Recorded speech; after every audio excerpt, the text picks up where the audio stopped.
वर्णानाम् अर्थसंज्ञानां रसानां छन्दसामपि मंगलानां च कर्तारौ वंदे वाणी विनायको। Ramayan talk and motivation अंतर्गत रामायण की जब हम बात करते हैं तब एक अत्यंत अद्भुत एक प्रसंग है जो सब कोई जानता है, राम जी के वनवास का। और सभी राम जी के वनवास की जो कथा है इस वृत्तांत से सभी परिचित है।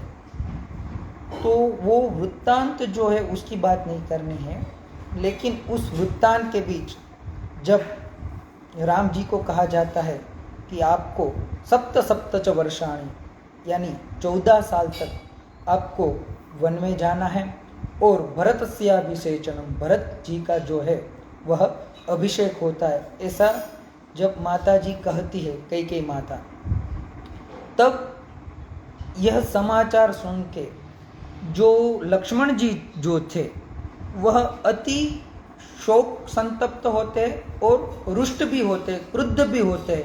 निगृह्य रोषम शोकम च धैर्यम आश्रित्य केवलम अवमानम निरस्येनम गृहीत्वा हर्षमुत्तमम। तब यानी जब लक्ष्मण जी को क्रोध आता है, वह शोक से संतप्त होते, तब जो राम जी लक्ष्मण जी से कहते हैं यह बात अति सुंदर है और इस बात को हमें भी हमारे जीवन में हमें साफल्य प्राप्त हो या किसी क्षेत्र में निष्फलता प्राप्त हो, लेकिन हमारा कार्य है हम सतत जो है वह प्रयत्नशील रहे और सतत हमारे कर्म करते रहे। तो राम जी क्या कहते हैं लक्ष्मण जी से?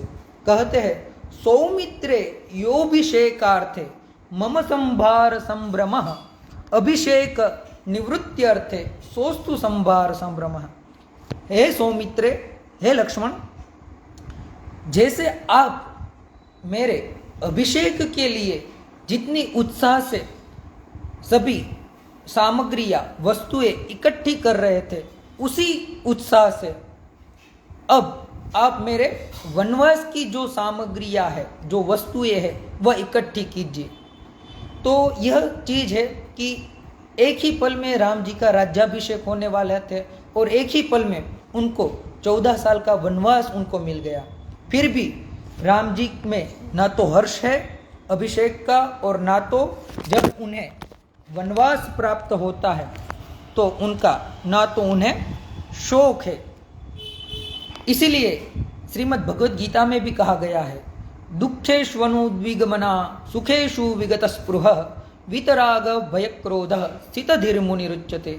सांख्य योग में कहते हैं भगवान कि दुःखेषु अनुद्विग्मना, दुख में अनुद्विग्न हुए बिना और उद्विग्न हुए बिना, और सुख में विगत स्पृह, सुख यदि प्राप्त हो तो उसमें किसी भी प्रकार की स्पृहा इच्छा रखे बिना राग भय और क्रोध को छोड़ के जो स्थितधि है, स्थिर मति है, उसे ही व्यक्ति मुनि कहते हैं। तो ऐसी हमें जीवन में सफलता प्राप्त हो या निष्फल्य प्राप्त हो, हम प्रयत्नशील रहे और दीन रहे और नम्र रहे। अस्तु, प्रणाम।